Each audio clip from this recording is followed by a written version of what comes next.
Ya bafowethu, mina isibhamu angisithengelanga nje into eziningi.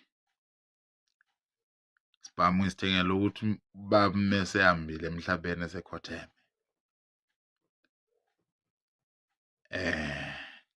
Sale ngikwazi ukulawula lamadoda lawa engizalwa nawo. Okungabafowethu. You understand?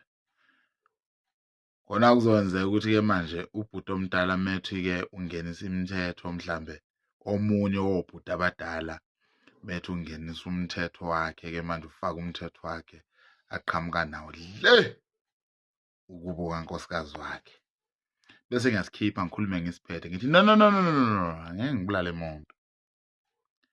Ngisithengele bomnanzi. Ya. Ngisithengele kunongotela kwaso. Wow. Sithengele lokho nje.